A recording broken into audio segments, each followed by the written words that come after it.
Hi friends, నేను మీ ఆర్యన్. మీరు చూసిన టెక్నికల్ అరుణ్ తెలుగు. ఫ్రెండ్స్, మన టాపిక్ ఏంటంటే మాత్రం ఐక్యూ నుంచి ZTE-9 అనే మొబైల్ అయితే మనకు జూలై 24 అయితే అమెజాన్ లో లాంచ్ అవుతుంది కాబట్టి దీని స్పెసిఫికేషన్ విత్ ప్రైస్ లీకేజ్ అనే కానీ వాటిని మీతో షేర్ చేసుకుంటాను. ఇందులో మనకి ఏమేమి స్పెసిఫికేషన్ ప్రొవైడ్ చేస్తున్నారు, అలాగే మనకి మొబైల్ ఎంతవరకు అయితే లాంచ్ చేసే అవకాశం ఉంది, ఏ రేంజ్ లో మనకు లాంచ్ చేసే అవకాశం ఉంది, ఇది బడ్జెట్ లో వస్తాయా లేకపోతే మనకి ఫ్రాక్షన్ లెవెల్లో వచ్చేస్తా ప్రైస్ అనేది తెలుసుకుందాం. ఎందుకంటే మనకు ప్రైస్ కూడా కొద్దిగా లీకేజ్ అయింది, అలాగే మనకి దీని స్పెసిఫికేషన్ కూడా కొన్ని లీకేజ్ అయినా కానీ వాటిని మీతో అయితే షేర్ చేసుకుంటాను. కాబట్టి వీడియో అయితే ఇక్కడ స్కిప్ చేయకుండా స్టార్టింగ్ నుంచి ఎండ్ వరకు చూస్తే మీకు క్లారిటీ వస్తుంది. ఐక్యూ ZTE-9 మొబైల్ తీసుకోవచ్చా తీసుకోకూడదు అనేది. ఫ్రెండ్స్, ఈ డీటెయిల్స్ తెలుసుకునే ముందు చిన్న రిక్వెస్ట్ ఏంటంటే కొత్తగా ఎవరైతే మన ఛానల్ చూస్తారో ఛానల్ అయితే తప్పకుండా సబ్స్క్రైబ్ చేసుకుని బెల్ ఐకాన్ తాళ్ళ పెట్టి కొంచెం సపోర్ట్ అయితే ఇవ్వండి. వీడియో నచ్చితే మాత్రం తప్పకుండా లైక్ అండ్ షేర్ చేయండి. ఎందుకంటే మిగతా వాళ్ళు కూడా మనకి దీని గురించి అయితే తెలుసుకునే అవకాశం ఉంది కాబట్టి తప్పకుండా లైక్ అండ్ షేర్ చేయండి. ఫ్రెండ్స్, ఇక మొబైల్ స్పెసిఫికేషన్ తెలుసుకునే ముందు ఫస్ట్ మనం ఏం చేద్దామంటే దీని డిజైన్ అయితే చూద్దాం. డిజైన్ చూసుకున్న మాత్రం వివో V50 సిరీస్ ఎలా ఉంది ఎగ్జాక్ట్ గా అదే డిజైన్ అయితే మనకి ఐక్యూ ZTE-9 లో మనకి లభించే అవకాశం ఉందని చెప్పుకోవచ్చు. దీని డిజైన్ అనేది ఒకసారి డిస్ప్లే మీద చేస్తాను. నన్ను అడిగితే మాత్రం ప్రీమియం క్వాలిటీ డిజైన్ అయితే అనిపిస్తుంది. నాకైతే మొత్తం బ్యాక్ సైడ్ గ్లాసీ ఫినిషింగ్ లభిస్తుంది. కెమెరా లుక్ కూడా కొంచెం బెటర్ గా ఉంది. విత్ ఆరా లైట్ కూడా లభిస్తుంది. కాబట్టి డిజైన్ పరంగా అయితే మనకు ఐక్యూ ZTE-9 అనేది చాలా విన్నర్ అయితే నేను అనుకుంటున్నాను. డిజైన్ అయితే నాకు చాలా బాగా నచ్చింది. మీకు ఎలా అనిపించిందో తప్పకుండా మీ ఒపీనియన్ అయితే కామెంట్ అయితే షేర్ చేయండి. ఫ్రెండ్స్, ఇక డిజైన్ విషయం పక్కా పెడితే మనం తెలుసుకోవాల్సిన విషయం ఏంటంటే స్పెసిఫికేషన్ పరంగా చూసుకున్న మాత్రం లీకేజ్ అయిన స్పెసిఫికేషన్ పరంగా చూసుకున్నదానికి మెయిన్ తెలుసుకోవాల్సింది ఏంటంటే ప్రోసెసర్ చూసుకున్న మాత్రం ఈసారి డైమండ్ సిటీ నుంచి మాత్రం 7400 ప్రోసెసర్ లభిస్తుంది. దీని క్లాస్ స్పీడ్ చూసుకున్న మాత్రం 2 GHz మీద క్లాస్ స్పీడ్ లభించే అవకాశం ఉంది. కాబట్టి ఈ ప్రోసెసర్ లోనే మీకు ఐడియా వచ్చే ఉంటుంది. 7400 ప్రోసెసర్ కాబట్టి ఈ మొబైల్ బడ్జెట్ లో వచ్చే అవకాశం ఉంది. ఇది ఒకటైతే గుర్తుపెట్టుకోవాలి ఫ్రెండ్స్, ఈ మొబైల్ బడ్జెట్ లో వచ్చే అవకాశం ఉంది. కాబట్టి 7400 ప్రోసెసర్ అనేది కొంచెం డీసెంట్ జనరల్ యూజింగ్ కి విత్ మల్టీ టాస్కింగ్ అయితే కొంచెం బెటర్ గా సూట్ అవుతుంది. గేమింగ్ అయితే అంత ఇంపార్టెంట్ అయితే ఇందులో ఉండే అవకాశం లేదని చెప్పొచ్చు. ఎక్కువ గేమ్స్ ఎవరైతే ఆడతారో వాళ్ళకైతే ఈ ప్రోసెసర్ అయితే అసలు సూటబుల్ కాదు. Only general using multi tasking వాళ్ళకైతే చాలా బెటర్ గా సూట్ అవుతుంది. ఈ మొబైల్ దేనికి పరంగా డిజైన్ చేశారని బెస్ట్ వీడియో క్యాప్చర్ కు అలాగే మనకు ఎవరైతే బ్లాగర్స్ ఉంటారో వాళ్ళకైతే ఈ మొబైల్ అయితే చాలా బెటర్ గా సూట్ అవుతాయని చెప్పొచ్చు. ఎందుకంటే మీకు స్టార్టింగ్ నుంచి ఎండ్ వరకు చూస్తే మీకు క్లారిటీ అనేది చెప్పేస్తాను. ఎవరికి సూటబుల్ అనేది కూడా ఒక క్లారిటీ వచ్చేస్తుంది మీకు. అందుకే వీడియో అనేది ఎక్కడ స్కిప్ చేయకండి. ప్రోసెసర్ లో చూసుకున్న మాత్రం నాకు కొంచెం బెటర్ ప్రోసెసర్ అయిపోయింది. జనరల్ యూజింగ్ అయితే చాలా బెటర్ గా వర్కబుల్ అయితే మనకి D1 నుంచి మాత్రం 7400 అనేది కొంచెం జనరల్ యూజింగ్ అయితే చాలా బెటర్ గా సూట్ అవుతుంది. కాబట్టి ఇందులో మల్టీ టాస్కింగ్ చేసుకోవచ్చు, చిన్న చిన్న గేమ్స్ అయితే ఆడుకోవచ్చు. బీజం గేమ్స్ అయితే కూడా మనకి 60 FPS వరకు అయితే హ్యాండిల్ చేసే అవకాశం ఉంది. కాబట్టి ప్రోసెసర్ లో చూసుకున్న మాత్రం ఎక్కడ తగ్గే ఛాన్స్ లేదు. కొంచెం బెటర్ ప్రోసెసర్ అయితే నాకైతే అనిపించింది. నా ఒపీనియన్ అయితే మీతో షేర్ చేసుకున్నాను. మీ ఒపీనియన్ ఏమన్నా మాత్రం తప్పకుండా కామెంట్ అయితే రిప్లై అయితే ఇవ్వండి. ఫ్రెండ్స్, అలాగే డిస్ప్లేషన్ కష్టం మాత్రం 6.7 ఇంచ్ కార్బన్ డిస్ప్లే లభిస్తుంది. కార్బన్ డిస్ప్లే లభిస్తుంది విత్ 120 HDPS లభిస్తుంది. అలాగే బ్రైట్నెస్ చూసుకున్న మాత్రం చాలా ఎక్సలెంట్ అని చెప్పుకోవచ్చు. ఎందుకంటే మనకు బ్రైట్నెస్ చూసుకున్న మాత్రం 5000 నిట్స్ అయితే పీక్ బ్రైట్నెస్ ఉండే అవకాశం ఉంది. With display finger print censor లభిస్తుంది. డిస్ప్లే వచ్చి మాత్రం ఫుల్ HD+ డిస్ప్లే అని చెప్తున్నారు. కాకపోతే మేబీ 1.5K రెజల్యూషన్ మనకి లాంచ్ చేసే అవకాశం ఉంది జూలై 24 అయితే. అలాగే మనకి డిస్ప్లేలో ప్లస్ పాయింట్ ఏంటంటే మనకి డాల్బీ విజన్ ఉంటుంది. అలాగే మనకి ఇంకో ప్లస్ పాయింట్ అనేది HDR10+ సపోర్ట్ కూడా లభిస్తుంది. కాబట్టి ఓవరాల్ గా డిస్ప్లే చూసుకున్న మాత్రం చాలా అమేజింగ్ అని చెప్పుకోవచ్చు. చూడడానికి లుక్ కానీ కలర్స్ కానీ ఎక్కడ మనకు తగ్గే ఛాన్స్ ఉన్నాయని చెప్పుకోవచ్చు. డిస్ప్లేలో చూసుకుంటే వీళ్ళు ప్రొవైడ్ చేసే డిస్ప్లే మాత్రం చాలా బెటర్ డిస్ప్లే అని చెప్పుకోవచ్చు.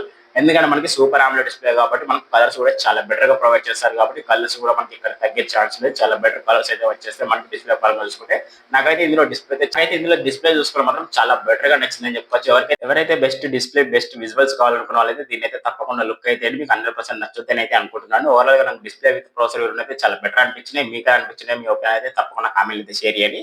ఫ్రెండ్స్, ఇక కెమెరా విషయానికి వస్తే మాత్రం బ్యాక్ సైడ్ డ్యూయల్ కెమెరా లభిస్తుంది. Main camera 50 MP wide angle lens లభిస్తుంది. దీని సెన్సార్ పరంగా చూసుకుంటే మాత్రం IMX నుంచి డబుల్ సెన్సార్ లభిస్తుంది.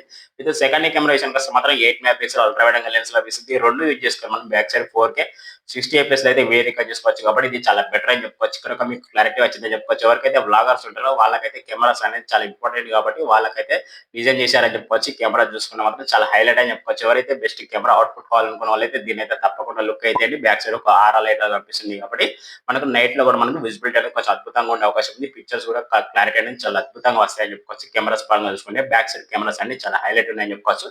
అలాగే మెయిన్ మనకు వచ్చి సెల్ఫీ కెమెరా కూడా మనకి ఇందులో 32 MP సెల్ఫీ కెమెరా లభిస్తుంది. విత్ 4K రికార్డింగ్ ఆప్షన్ ఉంది. 4K 30 FPS అయితే మనకి రికార్డింగ్ చేసుకోవచ్చు. బ్యాక్ సైడ్ 4K లో మనకు OS రికార్డింగ్ చేసుకోవచ్చు. ఫ్రంట్ సైడ్ కూడా మనకు ఫుల్ HD 30 FPS లో మనకు స్టేబిలైజేషన్ వీడియో రికార్డింగ్ చేసుకోవచ్చు. కాబట్టి చాలా బెస్ట్ అవుట్పుట్ అయితే మాత్రం కెమెరాస్ అయితే దీనికి హైలైట్ అని చెప్పుకోవచ్చు. ఐక్యూ ZTE-9 చూసుకుంటే మాత్రం కెమెరాస్ అయితే చాలా హైలైట్ అని చెప్పుకోవచ్చు. కెమెరాలు అయితే చాలా ఇంప్రూవ్ చేశారని చెప్పుకోవచ్చు. నాకైతే బాగా నచ్చింది కెమెరా అయితే. ఎవరికైతే బెస్ట్ కెమెరా కావాలనుకున్న వాళ్ళైతే ఐక్యూ ZTE-9 అయితే తప్పకుండా ఒకసారి అయితే లుక్ అయితే ఇది వచ్చి మాత్రం జూలై 24 అయితే మనకు అమెజాన్ లో లాంచ్ అవుతుంది. కాబట్టి తప్పకుండా ఒకసారి అయితే లుక్ అయితే అండి. ఫ్రెండ్స్ మీకు కెమెరా మీద ఒక చిన్న క్లారిటీ వచ్చిందని అనుకుంటున్నాను. అలాగే మనకు బ్యాటరీ చూసుకుంటే మాత్రం ఎంత లేదన్నా మనకు 5000 నుంచి 500 ఎంఎస్ బ్యాటరీ లభించే అవకాశం ఉంది. With 80 what super fast charger లభిస్తుంది కాబట్టి బ్యాటరీ బ్యాకప్ కూడా చాలా అద్భుతంగా వచ్చేస్తాయని చెప్పుకోవచ్చు. ఫ్రెండ్స్ ఓవరాల్‌గా స్పెసిఫికేషన్ చూసుకుంటే మాత్రం ఇప్పటివరకు అయితే లీకేజ్ అయిన స్పెసిఫికేషన్ చూసుకుంటే మాత్రం ఇవైతే కొన్ని లీకేజ్ అయినాయి. అలాగే మరిన్ని స్పెసిఫికేషన్ తెలుసుకునే ముందు చిన్న రిక్వెస్ట్ ఏంటంటే కొత్తగా ఎవరైతే మన ఛానల్ చూస్తున్నారో ఛానల్ అయితే తప్పకుండా సబ్స్క్రైబ్ చేసుకొని బెల్ ఐకాన్ అయితే పెట్టండి. వీడియో నచ్చితే మాత్రం తప్పకుండా లైక్ అండ్ షేర్ చేయండి. ఫ్రెండ్స్ ఇక మిగతా స్పెసిఫికేషన్ విషయానికి వస్తే మాత్రం ర్యామ్ అండ్ రోమ్ అని చెప్పుకోవచ్చు. బేస్ మోడల్ మనకి 8 జీబీ తోటి స్టార్ట్ అవుతుంది. హై మోడల్ చూసుకుంటే మాత్రం 12 జీబీ వరకు అయితే ర్యామ్ ఉండే అవకాశం ఉంది. ర్యామ్ కెపాసిటీ చూసుకుంటే మాత్రం ఎల్పిడిఆర్ 4x ర్యామ్ లభిస్తుంది. స్టోరేజ్ కెపాసిటీ చూసుకుంటే మాత్రం 128 జీబీ తోటి స్టార్ట్ అవుతుంది. హై మోడల్ వచ్చి మాత్రం 512 జీబీ వరకు అయితే ఉండే అవకాశం ఉంది. స్టోరేజ్ కెపాసిటీ విషయానికి వస్తే మాత్రం ఈఎఫ్ఎస్ నుంచి 2.2 లభించే అవకాశం ఉంది కాబట్టి ఇది కొంచెం మైనస్ అని చెప్పుకోవచ్చు. ర్యామ్ అండ్ స్టోరేజ్ పరంగా కొంచెం ఇది కొంచెం మైనస్ అని చెప్పుకోవచ్చు. ఇది కొంచెం ఇంప్రూవ్ చేస్తే ఇంకా చాలా బెటర్‌గా ఉండేది నా ఒపీనియన్. అలాగే మనకి ఆండ్రాయిడ్ విషయానికి వస్తే మాత్రం ఆండ్రాయిడ్ 15 లభిస్తుంది. అలాగే యూఏ గురించి వస్తే మాత్రం ఫన్ టచ్ ఓఏ లభిస్తుంది కాబట్టి వీటి అప్డేట్స్ పరంగా చూసుకుంటే మాత్రం 4+6 ఇయర్స్ అయితే అప్డేట్స్ అయితే తప్పకుండా లభించే అవకాశం ఉంది. విత్ మనకి ఐపీ రేటింగ్ పరంగా చూసుకుంటే మాత్రం IP68, 69 రేటింగ్ కూడా లభిస్తుంది కాబట్టి ఇది చాలా బెస్ట్ అని చెప్పుకోవచ్చు మనకి ఐపీ రేటింగ్ పరంగా చూసుకుంటే. అలాగే ఇందులో డాల్బీ అట్మాస్, డాల్బీ విజన్స్, అలాగే మనకి హై రీస్ ఆడియో సపోర్ట్ చేస్తుంది. అలాగే మనకి చాలా ఫీచర్స్ అనేవి చాలా అమేజింగ్ ఫీచర్స్ అయితే లభిస్తున్నాయి కాబట్టి చాలా బెస్ట్ వర్తబుల్ మొబైల్ అయితే మనకు ఐక్యూ Z10R అనేది చాలా వర్తబుల్ అని చెప్పుకోవచ్చు. ఎవరికైతే బడ్జెట్ లో ఐక్యూ Z10R తీసుకోవాలని ఉన్నారో వాళ్ళకైతే ఈ వీడియో చాలా బెస్ట్ గా యూజ్ అవుతుంది నేను అనుకుంటున్నాను. నా ఎక్స్ప్లెనేషన్ ఎలా అనిపించిందో తప్పకుండా కామెంట్ అయితే రిప్లై అవ్వండి. దీని గురించి ఎలా ఎక్స్ప్లెనేషన్ ఇచ్చాను అది కూడా తప్పకుండా కామెంట్ అయితే రిప్లై అవ్వండి. నన్ను అడిగితే మాత్రం దీని బడ్జెట్ విషయానికి వస్తే మాత్రం ఎంత లేదన్న వీళ్ళు 20,000 లాంచ్ చేసే అవకాశం ఉంది కాబట్టి ఈ 20,000 దీన్ని తీసుకోవచ్చా తీసుకోకూడదు నన్ను అడిగితే మాత్రం కళ్ళు మూసుకొని తప్పకుండా తీసుకోవచ్చు ఫ్రెండ్స్. ఎందుకంటే మనకు 20,000 చూసుకుని మాత్రం చాలా స్పెసిఫికేషన్ అయితే ప్రొవైడ్ చేస్తున్నారు. ప్రాసెసర్ కూడా చాలా బెటర్ ప్రాసెసర్ లభిస్తుంది. డీసెంట్ ప్రాసెసర్ అయినా కూడా మనకు మల్టీ టాస్కింగ్ అయితే చాలా వర్తబుల్ గా సూట్ అవుతుంది. విత్ చిన్న చిన్న గేమ్స్ అయితే ఆడుకోవచ్చు ప్రాసెసర్ చూసుకుంటే. అలాగే దీనికి హైలైట్ విషయం ఏంటంటే కెమెరాస్ అని చెప్పుకోవచ్చు. బ్యాక్ సైడ్ 4K OIS లో రికార్డింగ్ చేసుకోవచ్చు. ఫ్రంట్ సైడ్ సెల్ఫీలో కూడా మనం 4K బ్లాగింగ్ రికార్డింగ్ అయితే చేసుకోవచ్చు కాబట్టి చాలా బెస్ట్ కెమెరా వర్తబుల్.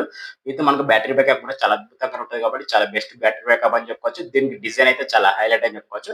నాకైతే ఓవరాల్ గా దీని ఫ్యూచర్స్ అయితే చాలా బెటర్ గా అనిపించినాయి. నా ఒపీనియన్ అయితే మీతో షేర్ చేసుకున్నాను. నా ఒపీనియన్ మీకు నచ్చాలని గ్యారంటీ లేదు కాబట్టి నా ఒపీనియన్ ఒకవేళ మీకు నచ్చితే మాత్రం తప్పకుండా కామెంట్ అయితే రిప్లై ఇవ్వండి.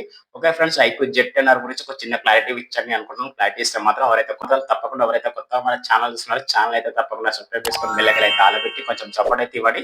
వీడియో నచ్చితే మాత్రం తప్పకుండా లైక్ అండ్ షేర్ చేయండి. ఓకే ఫ్రెండ్స్, నేను మీరు చూసిన టెక్నికల్ తెలుగు మరో కొత్త మొబైల్ కొత్త విషయం మళ్ళీ కలుద్దాం. టాటా బాయ్.